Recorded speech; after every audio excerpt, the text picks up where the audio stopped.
사랑하는 자들아, 우리가 이같이 말하나 너희에게는 이보다 더 좋은 것 곧 구원에 속한 것이 있음을 확신하노라. 하나님은 불의하지 아니하사 너희 행위와 그의 이름을 위하여 나타낸 사랑으로 이미 성도를 섬긴 것과 이제도 섬기고 있는 것을 잊어버리지 아니하시느니라. 우리가 간절히 원하는 것은 너희 각 사람이 동일한 부지런함을 나타내어 끝까지 소망의 풍성함에 이르러 게으르지 아니하고 믿음과 오래 참음으로 말미암아 약속들을 기업으로 받는 자들을 본받는 자 되게 하려는 것이니라.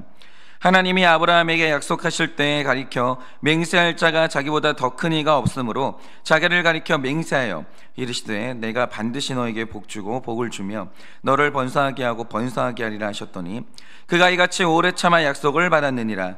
사람들은 자기보다 더 큰 자를 가리켜 맹세하나니 맹세는 그들이 다투는 모든 일의 최후 확정이니라. 하나님은 약속을 기업으로 받는 자들에게 그 뜻이 변하지 아니함을 충분히 나타내시려고 그 일을 맹세로 보증하셨나니 이는 하나님이 거짓말을 하실 수 없는 이 두 가지 변하지 못할 사실로 말미암아 앞에 있는 소망을 얻으려고 피난처를 찾은 우리에게 큰 안위를 받게 하려 하심이니라. 우리가 이 소망을 가지고 있는 것은 영혼의 닷 같아서 튼튼하고 견고하여 휘장 안에 들어가나니. 다 같이 읽겠습니다. 그리로 앞서 가신 예수께서 멜기세덱의 반차를 따라 영원히 대제사장이 되어 우리를 위하여 들어가셨느니라. 아멘. 기도하겠습니다. 하나님, 오늘도 우리를 위해 하신 이 예수님이 우리의 대제사장이 되시고 우리를 위하여 오늘도 열심히 사역하시는 그 사역으로 말미암아 오늘도 우리가 숨쉬고 살고 위기를 극복하고 은혜를 받으며 오늘도 살아가고 있습니다. 주님, 오늘도 영적인 세계에 눈을 떠 그 영적인 세계에서 일어나는 일이 얼마나 중요한지를 깨닫게 하여 주시고 그 예수를 보고 오늘도 우리가 우리의 어려움을 타고 넘어가는 하루가 될 수 있도록 은혜를 허락하여 주시옵소서.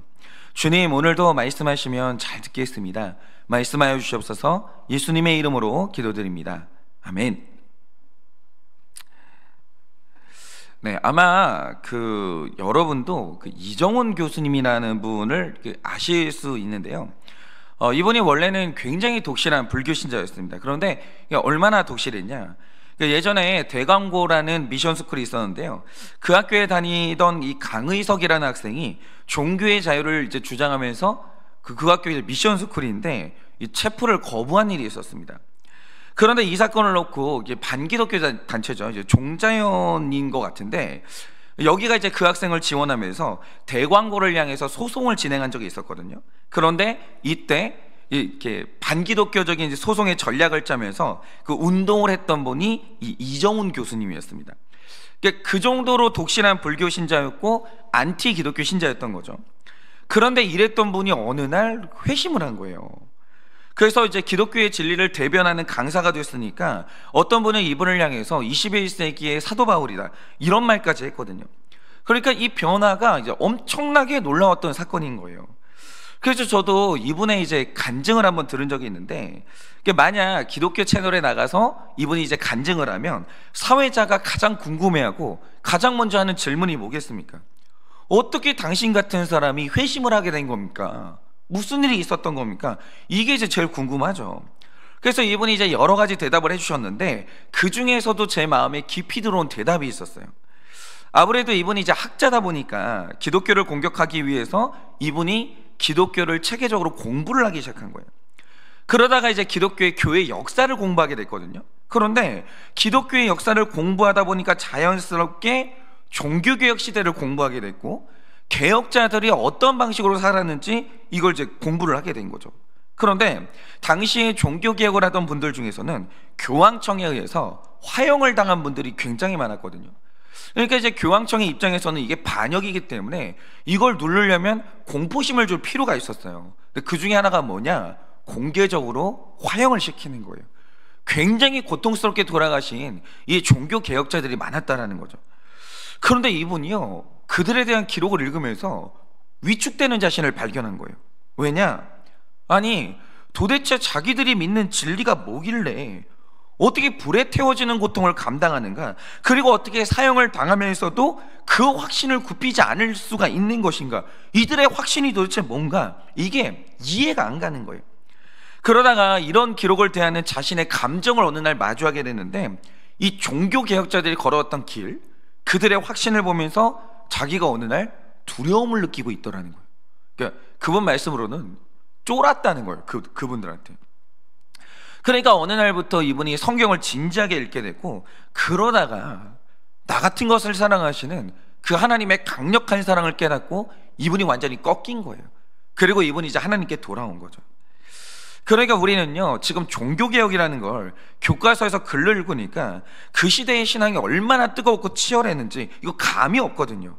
그런데 이 종교개혁자들의 역사라는 것은 이렇게 차가운 불신자도 굴복시킬 만큼 이 강력한 기계가 있었다는 거죠. 대단한 분들입니다. 그 중에서 제가 이제 한 분을 소개하려고 하는데, 이 체코의 종교개혁자이자 순교자인 이 얀 후스라는 분이 있거든요. 근데 이분이 당시 종교개혁에 뛰어든 이유가 뭐냐면, 지금도 그렇지만 천주교는 최종적인 권위가 성경 말씀이 아니에요. 지금도 천주교는 마지막 권위가 뭐냐면 교황이나 신부 같은 성직자가 권위자예요. 그러니까 천주교에서 교회라고 할 때 교회의 정의가 뭔지 아십니까? 그 예수의 이름으로 모인 성도들이 아니에요. 예배할 수 있는 성전이 있고 그 안에 성도들이 가득 차 있어도 결국 거기에 예배를 인도하는 성직자가 없으면 거기는 교회가 안 돼요. 그래서 천주교는요, 성직자의 권위가 어마어마합니다. 만약에 우리 이제 가족이 죽었는데 성직자가 와서 이제 장례를 드려주지 않으면요, 이 사람의 영혼의 구원을 담보할 방법이 없는 거예요. 끽소리도 못해요. 성직자가 엄청난 권위를 가지고 있어요. 그런데 얀 후스는 이게 너무 잘못됐다고 본 겁니다. 물론 말씀을 전해주는 성직자, 교회의 질서는 매우 중요하죠. 그런데 만약에 북한처럼 목회자가 없는 곳에 있는 성도들은 어떻게 해요? 그러니까 이 권위라는 것은, 구원이라는 것은 전달하는 사람도 중요하지만 최종적인 권위는 성경 말씀에 있는 거예요. 예수 그리스도에게 있는 거예요. 그런데 카톨릭 교회가 너무 사람 중심으로 가니까 그가 이제 로마 교회를 비판했는데, 결국 얀 후스는 이것 때문에 1415년 콘스탄스 종교회의에서 정죄를 당하고 이 화형을 선고받게 됩니다. 그런데 이제 그렇다 할지라도 교황의 머리는, 교회의 머리는 교황이 아니라 그리스도가 되시고, 교황이 우리의 구원을 선언하는 게 아니다, 오직 예수 그리스도를 믿는 믿음으로 구원받는다, 이거를 포기할 수가 없는 거예요. 돌이키기만 하면 살 수 있었어요. 자신의 주장을 철회하기만 하면 살 수 있었거든요. 근데 철회가 안 되는 거예요. 내 구원이 달렸기 때문에 이 야누스는 철회가 안 되는 겁니다. 그래서 이제 산채로 장작더미 위에 올라간 다음에 화형을 당하기 전단이 됐어요. 그런데 제가 이제 사람이 느끼는 이제 그 고통의 강도를 본 적이 있거든요. 그런데 사람이 어떤 통증의 고통을 느낄 때 1위가 뭔지 아십니까? 불에 태워지는 고통이에요. 이게 엄청난 고통이거든요. 그런데 얀 후스가 이런 고통을 당하게 됐으니 그가 인간이기 때문에 얼마나 두려웠겠어요. 그래서 역사의 기록을 보면 그가 사형을 당하기 전날 자기 이제 감옥 안에 촛불이 하나 있었는데 가만히 자기 손가락을 그 촛불에 대봤다는 거예요. 그런데 아니나 다를까 손가락에 그 위에 얹어뒀는데 통증이 오니까 나도 모르게 손가락이 움츠러드는 거예요. 엄청난 고통이 있었던 거죠. 그런데 이걸 느끼고 얀 후스가 그런 생각을 했다는 거예요. 내가 촛불의 고통도 견디지를 못하는데 화형을 견딜 수가 있겠는가? 내가 막상 화형을 당할 때 배교하지 않겠는가? 나는 내 믿음을 지킬 수 있을 것인가? 밤새 두려워하고 떨면서 기도로 밤을 지새웠다는 거예요. 그런데 다음 날이 됐고 이제 화형이 집행이 됐는데 얀 후스가 마치 다른 사람이 된 것처럼 당당하게 사형장 위로 올라간 거예요. 그리고 역사의 기록에 의하면 정말 역사의 그런 기록이 있는데 불에 타서 숨이 끊어지기 직전까지 그가 찬송을 멈추지 않았다라는 거예요. 무사히 그는 순교를 했고 하나님 나라에 입성을 하게 된 겁니다. 그런데 그 직전의 전날 밤에 그 작은 이 촛불에도 두려워하던 사람이 어떻게 이렇게 변할 수가 있었던 것인가? 여러분, 이거는 너무 확실한데요. 스데반의 이제 경우에도 그랬지만 그가 순교를 당할 때 오로지 그의 힘으로 이 모든 것을 감당한 게 아니라 하나님께서 그것을 감당할 은혜를 주신 거예요. 순교자는 사람의 의지로 되는 게 아닙니다. 그것은 온전히 하나님의 은혜로만 되는 거예요. 그리고 거기에 모인 사람들이 다 그 광경을 목격했기 때문에 결국 종교개혁이 성공할 수 있었던 거예요. 어떤 사람의 의지, 사람의 어떤 가열찬 운동, 이것 때문에 종교개혁이 성공한 게 아니고요, 많은 사람들이 하나님이 그들을 지지한다는 걸 봤기 때문에 이게 성공을 한 거죠. 그러니까 이 후스라는 분은요, 인간적으로 봐도 대단한 분이 맞지만, 그러나 그의 사는 날 동안에 계속되는 하나님의 은혜가 있었고, 심지어 죽는 순간에도 하나님의 은혜가 끊어지지를 않았던 거예요. 살기도 하나님의 은혜로 살았고, 죽을 때도 하나님의 은혜로 죽을 수 있었던 거예요. 은혜가 끊어지면요, 사는 날 동안에도 살 수가 없고, 죽는 순간에도 잘 죽는 게 불가능한 거예요. 여러분, 우리 믿음은요, 하나님이 주시는 선물입니다. 그런데 이 믿음에 대해서 우리가 한 가지 분명히 아셔야 되는 게 있어요. 그게 뭐냐면, 믿음을 잘 가꾸고 지키는 건 성화의 영역이기 때문에 여기에는 우리의 노력도 필요하다는 거예요. 여러분, 미국의 보수적인 목회자이자 신학자 중에 이 존 파이퍼라는 목사님이 계시거든요. 그런데 이분이 어느 날 설교 중에 그런 말씀을 하신 적이 있어요. 정말 놀라운 일이 있다는 거예요. 뭐가 놀랍냐?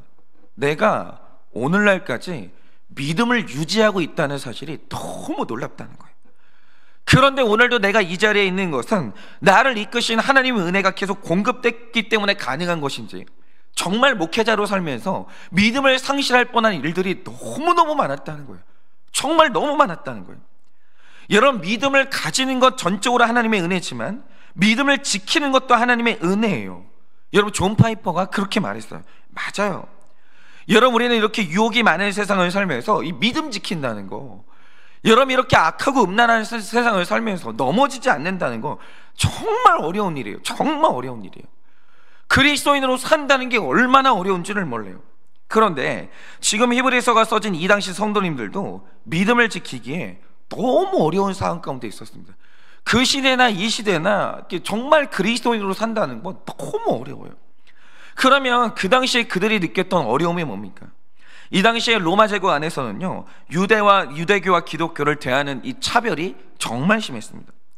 이 차이를 중국의 지금 삼자교회와 이 지하교회의 차별에 이제 비교할 수가 있는데, 말하자면 이런 거죠.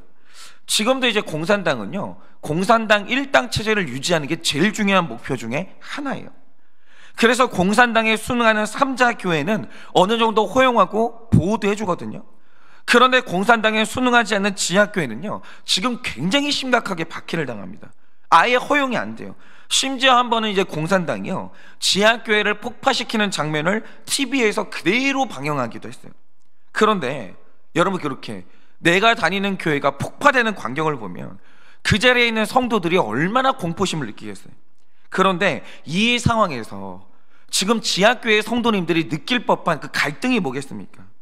내가 삼자교회도 교회인데, 아니, 저기도 교회라고 할 수 있는데 나도 저기를 가가지고 적당히 타협하면서 쉬운 신앙생활을 하면 안 되는 것인가? 이 고단하고 위험한 고난을 나는 좀 피해가면 안 되는 것인가? 목숨 좀 부지하면 안 되는 것인가? 그 심각한 유혹을 느끼는 거죠. 그런데 이 당시 유대교에서 회심한 그리스도인들이 이런 유혹을 느낀 거예요. 그런데 이 당시 성도님들이 그런 유혹을 느낄 때 이걸 공감하지 못할 사람들이 어디 있겠어요? 유대교는 보호를 받아요. 예수 믿는 나는 보호를 못 받아요. 다 유대교로 돌아가고 싶죠. 오라고 그렇게 부르는데 너무 갈등이 되는 거예요. 여러분, 이 촛불 앞에서 화형을 두려웠던 얀 후스처럼 우리도 고난당하는 게 너무 어렵고 두려운 건 마찬가지죠. 그리고 우리 실제로 넘어질 때가 얼마나 많은지 몰라요. 저도 이제 사역을 하다 보면 사실 그럴 때 있거든요. 어떤 한 사람이 되게 귀하고 한 사람이 아쉬울 때가 있는데, 이 사람한테 쓴소리 하면 나갈 것 같은 거예요. 교회 떠날 것 같은 거예요. 그러면 그 두려움에 해야 될 말을 못한 일이 되게 많아요. 얼마나 많은 날 동안 타협했는지 모릅니다. 여러분, 누구라도 이렇게 힘든 고난이 계속되고 먹고 사는 생존이 어려워지면 하나님 믿는 믿음이 흔들릴 수밖에 없는 거예요. 그렇죠. 여러분, 내일 먹을 쌀이 없어요. 그런데 다음날 일이 생겼는데 그날이 주일이에요. 누가 그 일을 쉽게 포기하고 이 주일날 예배 가는 게 쉬운 사람이 누가 있겠어요? 너무나 어렵죠. 그리고 많은 사람들이 바로 그런 선택의 순간에 우리는 포기를 하죠. 그런데 이런 현실 앞에서 히브리서가 초반에 강조했던 게 뭡니까? 우리가 지금까지 민수기를 묵상하면서 모세에게 반역했던 백성들을 봤었는데, 그들이 이제 애굽을 무사히 빠져나오긴 했지만 그들을 이끄는 모세한테 계속 반기를 드니까 결국 광야 1세대 중에 2명 빼고는 약속의 땅을 밟은 사람이 아무도 없었어요. 아무도 없었어요. 그런데 여러분, 지금 신약 시대라는 것은 모세 같은 인간 선지자가 말씀을 전하시는 게 아니라 하나님의 아들 예수가 직접 오셨고 친히 복음을 전달하신 거예요. 그런데 인간 모세가 전하는 이 말씀을 외면해도 약속의 땅에 못 들어가는데, 아들이신 예수님의 말씀을 저버리고 어떻게 구원을 받겠는가? 어떤 어려움이 있어도 예수를 붙들어야 된다. 절대로 너희 믿음을 철회하면 안 된다. 지금 너에게 주신 이 믿음 굳건히 붙들어야 된다. 히브리서가 이걸 계속 강조하고 있는 거예요. 어려움이 있다는 걸 알아요. 그 어려움이 얼마나 어려운 걸 알아요. 히브리서 기자도 알아요. 아는데 그걸 포기하지 말아야 될 만큼 예수 그리스도는 가치가 있다는 거죠. 그래서 우리가 지금까지 받았던 이 경고의 말씀이 뭡니까? 지금 너의 믿음을 점검하지 않으면 얼마든지 우리는 세상으로 흘러 떠나려고 할 수 있다. 지금까지 계속 그걸 얘기를 한 거예요. 그러니까 우리가 이 로마서와 지금 히브리서의 차이를 알아야 되는데요, 로마서는요, 죄로 인해 지옥 가는 죄인이 어떻게 구원을 받게 되는가, 이 구원의 원리를 가르치는 반면에 히브리서는 그럼 네가 받은 그 구원을 어떻게 지킬 것인가, 그 믿음을 어떻게 하면 지킬 수 있는 것인가, 이걸 지금 얘기를 하는 거예요. 그러니까 죽은 죄인을 살리시고 그를 위해 아낌없이 희생하시는 것은 전적으로 하나님의 일입니다. 그러나 이미 받은 믿음, 이 구원을 지켜나가고 아름답게 키워나가는 것은 전적으로 신자인 우리의 책임이라는 거예요. 그러니까 오늘 말씀 12절 12절이 말하는 게 바로 이겁니다. 여러분, 저도 이렇게 신앙생활하는 우리가 이 말을 반드시 기억해야 되는데, 우리 모두가 이 말을 기억해야 되는데, 내 삶에 위기가 오고 땅끝까지 내려가는 힘든 일이 올 때, 그때 나를 살리지 못하고 아무 도움도 되지 못하는 믿음은 그 믿음이 아닌 거예요. 고난의 때, 극심하게 힘든 그때에 작동하지 않는 믿음이라는 것은 그건 믿음이 아니에요. 아무 소용이 없는 겁니다. 참된 믿음이라는 것은 뭐냐? 야누스가 보여줬고 앞선 우리 믿음의 선배들이 다 보여준 것처럼 평소에 믿음은 안 보여도 돼요.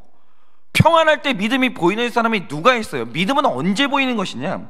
위기의 순간에 믿음이 나를 일으켜 세우는 것이고 나를 죽음에서 건질 수 있는 그 힘, 그게 진짜 믿음이라는 거예요. 여러분, 가장 필요할 때 작동하지 않는 믿음은 뭐가 크게 잘못된 거예요. 뭐가 문제가 있다는 거죠. 그러면 이런 겁니다. 그럼 도대체 우리가 어떻게 하면 그 힘든 상황에서도 이 소중한 우리를 구원받게 하는 이 믿음을 어떻게 하면 지킬 수 있는 것인가? 이 질문에 대해서 답을 주는 게 히브리서인데, 그래서 우리가 히브리서를 보면요, 약간 그 이상한 답을 주는 것처럼 보여요. 근데 이게 사실은 되게 정답이거든요. 그게 뭐냐? 자, 이 당시 성도들은 몸이 고통을 받는 이제 박해의 고통을 받고 있었고, 오늘날 지금 우리 중에서는 믿음이 흔들린다라고 할 때 극심한 경제적인 고통 때문에 믿음이 흔들리는 분들이 있고, 어떤 분들은 암처럼 생명이 오가는 질병의 통증 가운데서 하나님이 진짜 계실까? 여러분, 이런 식으로 흔들리는 분들이 너무나도 많이 있어요. 그러면 이때 수많은 사람들이 흔들리고 있는데 이때 답을 줘야 되거든요. 그럼 히브리서를 쓴 사람이 목회자인데, 그럼 이때 답이 뭐겠습니까? 어떻게 우리가 믿음을 지킬 수 있겠어요? 그러니까 우리가 흔히 생각하는 게 뭐냐면, 경제적인 고통을 받고 있으면 경제적인 답을 줘야 될 것 같고, 질병의 고통을 겪고 있으면 질병에 대한 답을 줘야 될 것 같고, 뭐 이런 식으로 생각을 하거든요. 그런데 이 믿음이 흔들리는 문제에 있어서 히브리서가 말하는 게 뭐냐? 13절부터 17절까지 말씀을 보면 하나님께서 자기 이름을 걸고 우리의 구원을 맹세하셨는데, 20절 말씀을 보면 그 맹세를 지키사 대제사장이신 예수 그리스도가 우리에게 왔다라는 거예요. 그러니까 오늘 우리는 이런저런 고통을 겪으면서 신앙이 흔들리고 있는데, 이 문제에 대해서 오늘 말씀이 내놓는 답이 뭡니까? 대제사장이신 예수를 바라보라. 이게 이제 그가 내놓으신 답이에요. 근데 이게 되게 엉뚱한 답 같은 거예요. 도대체 예수가 대제사장이신 것과 우리 문제가 무슨 상관이 있냐 이거죠. 내가 오늘 경제적으로 고통받고 있는데 예수가 내 제사장인 것과 오늘 내가 경제적으로 고통받는 게 무슨 상관이 있냐 이거예요. 그런데 이게 생각보다 대단한 의미가 있는 거예요. 왜냐? 자, 여러분이 20절 말씀을 보시면 예수는 우리의 대제사장이 되어서 우리를 위하여 들어가신다, 이렇게 기록하고 있어요. 그런데 우리가 주목할 것은 대제사장이신 예수님이 들어간다는 이 들어가는 그곳이 어디냐는 거예요. 이걸 규명하는 게 굉장히 중요해요. 예수님이 어디로 들어가는데요? 예수님의 사역이 뭐냐면 지금도 예수님이 살아계세요.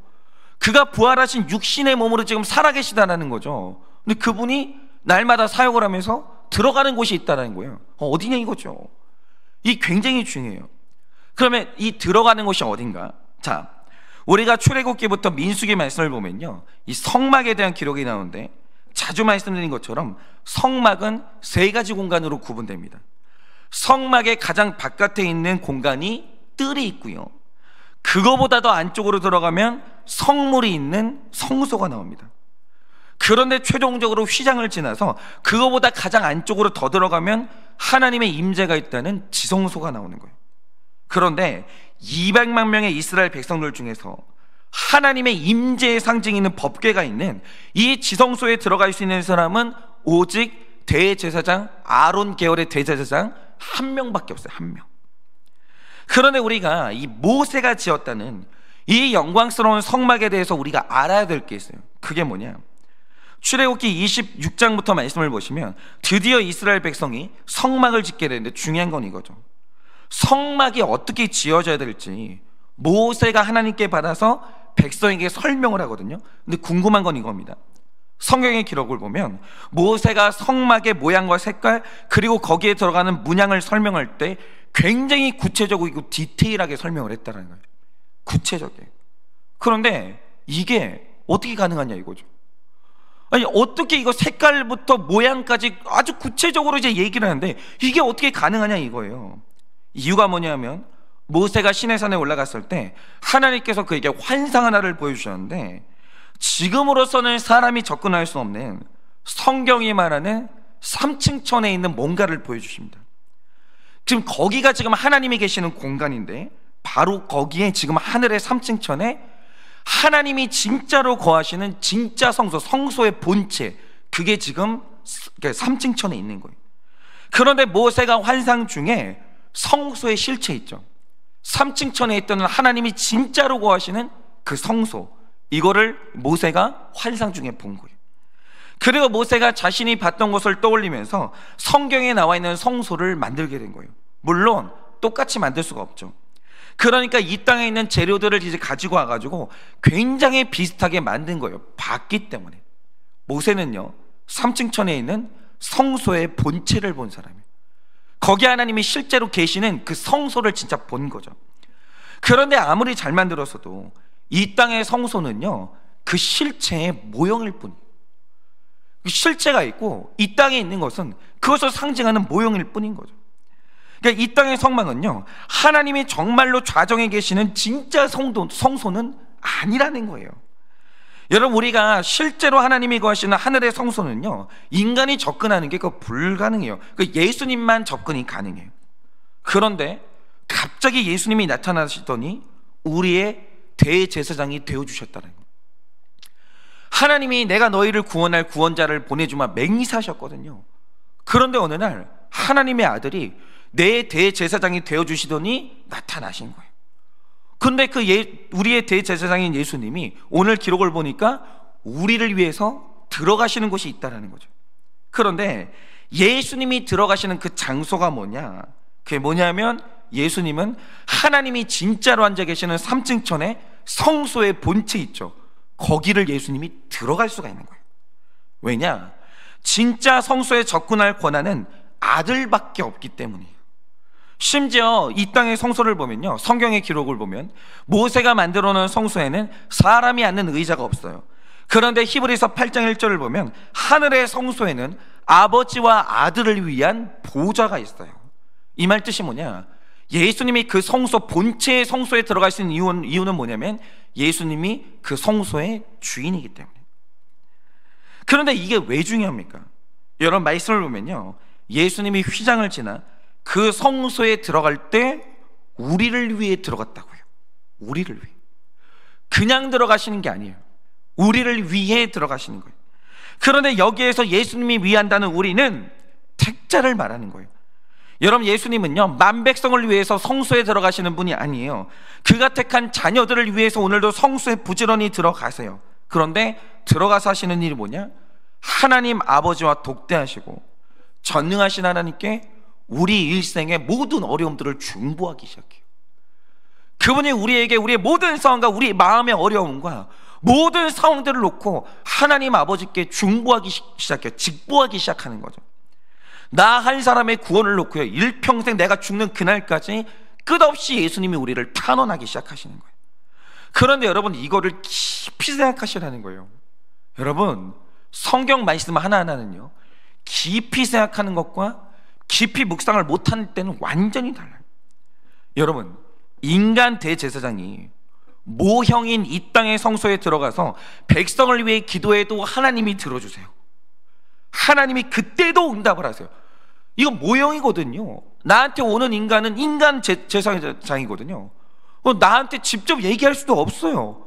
하나님이 거기에 계시지도 않아요. 그런데 하나님이 만들어주신 성소에서 인간이 들어와 기도를 해도 하나님이 응답을 해요. 그런데 그 아들은 모형에 들어가는 게 아니에요. 진짜 성소에 들어가서 진짜 거기에 앉아 계신 만유의 주권자를 만나기 시작하는 거예요. 그리고 아버지를 마주보고 여러분의 이름 하나하나를 불러가면서 그들의 소원을 아뢰시고 그들의 어려움들을 탄원하기 시작해요. 그런데 아들 예수님, 우리를 위한 아들 예수님의 중보 기도가 거절될 수 있는가라고 하면 그건 불가능해요. 아버지 하나님께는 아들의 기도를 거절할 명분 자체가 없어요. 아들의 기도는 강력해요. 아들의 기도는 이루어지는 기도예요. 아들의 기도는 아버지가 들으시는 기도라는 거예요. 그런데 그분이 오늘 들어가실 때 우리를 위하여 들어가세요. 내 인생과 나의 어려움과 나의 고난과 나의 믿음을 위해서 그가 들어가신다는 거죠. 그러니까 하나님이 자기의 이름을 걸고 맹세하신 게 뭡니까? 예수 그리스도를 믿는 자마다, 그의 이름으로 기도하는 모든 자들마다 그는 구원을 받아요. 그는 구원을 받아요. 예수 그리스도의 중보에 의지하는 자마다 그 인생은 망할 수가 없는 거예요. 그러니까 참 저는 이제 그런 게 있는 것 같아요. 뭐냐면 저희 어머니가 세 아들이 굉장히 정말 말썽을 많이 피웠는데, 저희 어머니가 저희를 기르시면서 한 게 없어요. 뭐 어릴 때 이제 매로 때리면은 저희가 아프니까 뭐 어머니 말 잘 들을지 모르겠지만, 저희가 이제 사춘기를 지나고서부터는 어머니가 아무리 때려도 아픈 적이 없어요. 뭐가 무섭다고 어머니 말을 들어요? 통제를 할 수가 없는 거죠. 근데 그때 저희 어머니가 마지막에 할 수 있는 건 딱 하나밖에 없었어요. 맨날 울었어요, 저희 어머니. 새벽 예배 나와가지고 아들들 때문에 맨날 울었어요. 저희 이제 불효자예요. 얼마나 어머니 눈에서 눈물을 얼마나 뺐는지를 몰라요. 그런데 중요한 게 뭐냐, 그게 저희 어머니가 의지할 게 예수님밖에 없는 거예요. 아들 이름 하나하나 불러가면서 예수님께 계속 기도를 하는 거예요. 눈물로 기도를 하는 거죠. 그런데 하나님이 그 기도를 받아요, 예수님. 그리고 예수님은 그 어머니의 눈물 어린 기도를 받고 하나님 아버지께로 들어가는 거예요. 그리고 이 기도를 전달하시는 거예요. 그러니까 나를 위해 울어주면서 중보기도 해주는 어머니가 있는 자녀들은요, 제가 단호하게 말씀드리는데 절대 안 망해요. 절대로 안 망해요. 하나님의 뜻 가운데서 하나님이 해야 될 일이 있기 때문에 하나님이 그 아들들을 방황하게 할 수는 있어요. 왜냐하면 여러분, 하나님 안에서는요, 하나님이 그의 방황도 써요. 그의 고통도 써요. 써야 될 그 사명이 있기 때문에 잠깐 그렇게 할 수 있는데, 여러분, 예수를 향해서 내 아들 놓고 울면서 중보기도하는 어머니가 있는 한 자녀들은 절대 안 망해요. 그럴 수가 없는 거예요. 예수 그리스도가 우리의 중보자 되시는 한 그럴 수는 없는 거예요. 그리고 마침내는 그 인생의 열매를 맺도록 결론을 내신다라는 거죠. 예수님의 중보기도는 강력해요. 그래서 예수 그리스도의 이름으로 기도하는 게 어마어마하게 중요하다는 거죠. 그 예수가 있냐 없냐, 이건 너무 중요한 거예요. 그러니 우리는 어떤 어려움과 고난이 있을 때 제일 중요한 게 뭐냐, 예수 그리스도가 너의 대제사장이 되신다, 이걸 기억하는 게 얼마나 중요한지 몰라요. 얼마나 중요한지 몰라요. 우리를 위해 중보하시는 예수가 있는 인생하고 없는 인생하고 완전히 달라요. 여러분, 불신자도 기도해요. 불신자도 기도해요. 그런데 그 기도가 하나님께 상달이 안 되는 이유가 뭐겠습니까? 예수를 못 만나는 거예요. 오직 예수만 그 사람들의 기도를 들고 하나님의 그 성소에 들어가서 하나님께 전달할 권한을 가진 분인데, 예수를 못 만나는 이상 나의 기도가 전달될 방법이 없는 거예요. 그런데 여러분, 예수 이름으로 기도하는 모든 자들마다 여러분의 기도는 한마디도 땅에 떨어지지 않아요. 그거는 불가능해요. 예수님이 그 기도를 들고 중보하시는 거예요. 성소의 실체에 가서 실제로 앉아 계신 하나님 앞에 우리를 위해서 끝없이 중보를 기도하시는 거예요. 여러분, 이게 답이라는 거예요. 이게 답이라는 거예요. 여러분, 어려울 때, 힘들 때 예수가 답인 거예요. 예수께 나아가서 기도해야 되는 거예요. 왜냐하면 예수님이 내 기도를 들고 하나님 아버지께로 들어가 나를 위해 중보하시기 때문이죠. 그러니 오늘 하루도 어려우면 어려울수록 정답은 뭐냐? 예수를 깊이 생각해야 돼요. 예수님께 나아가야 돼요. 예수님께 기도해야 돼요. 그러면 그가 우리를 위해서 중보하시고 하나님 아버지께 전달하시는 거예요. 그의 인생은 망하지 않아요. 하나님께 전달되는 기도를 하는 모든 인생은 절대로 망하지 않아요. 절대로. 그러므로 우리 인생은 어떤 어려움이 있을 때마다 예수가 답인 거예요. 질병의 어려움이 있을 때도 예수가 답이고, 경제적인 어려움이 있을 때도 예수가 답이고, 우리 인생의 모든 문제의 답은 예수 그리스도밖에 없는 거예요. 그러므로 오늘도 이 사실을 굳게 붙들어 우리의 소망이요 피난처 되신 예수님께 나아가 오늘도 여러분의 인생이 다시 일어나는 하루 되시기를 예수님의 이름으로 축원을 드립니다. 이 시간에 제가 기도하고 축도함으로 예배를 마치겠습니다. 기도하겠습니다. 하나님, 어떻게 나 같은 것이 하나님께 기도할 수 있겠습니까? 나의 열정으로 정말 목이 터져라 큰 소리로 기도한다고 해서 그것이 하나님께 전달되는 것이 아닙니다. 하나님, 나의 기도가, 이 땅 밑에 있는 나의 기도가 어떻게 저 하늘에 있는 하나님께 닿을 수 있겠습니까? 그것은 예수 그리스도라는 중보자가 있어야 나의 기도가 하나님께 닿는 것입니다. 주님, 저에게는 그 소망이 있습니다. 나의 기도가 하나님께 들립니다. 나의 기도가 하나님께 상달이 됩니다. 하나님이 나의 기도를 기억하시고 나의 기도에 가장 좋은 것으로 응답하실 줄을 나는 믿습니다. 이유는 나의 기도를 전달하는 강력한 중보자인 예수 그리스도가 있기 때문입니다. 그러므로 하나님, 오늘도 우리 성도님들의 모든 문제, 내 인생의 모든 문제를 놓고 예수의 이름으로 기도합니다. 우리 자녀의 문제를 놓고, 내 경제적인 문제를 놓고, 나의 질병의 문제를 놓고 예수의 이름으로 기도합니다. 그리고 나의 기도는 하나님 아버지께 상달될 줄을 믿습니다. 이것이 오늘도 우리의 소망이 되게 하여 주시고, 오늘도 우리가 이 소망을 붙들고 모든 문제를 놓고 기도하여서 오늘도 우리가 떨쳐 일어나고 모든 두려움과 절망에서 일어나 오늘도 하루를 살아가는 우리가 될 수 있도록 은혜를 허락하여 주시옵소서. 지금은 우리 주 예수 그리스도의 은혜와 하나님 아버지의 그 크신 사랑과 성령님의 위로하시고 교통하시는 그 역사하심이 예수의 이름으로 기도를 하는 자마다 하나님 아버지께 상달됨을 믿고, 오늘도 문제가 있을 때마다 예수의 이름으로 기도하여 모든 두려움을 떨치고 하루를 살기를 원하는 사랑하는 모든 주의 종들의 머리 위에 지금으로부터 영원 무음토록 함께 있을지어다. 아멘.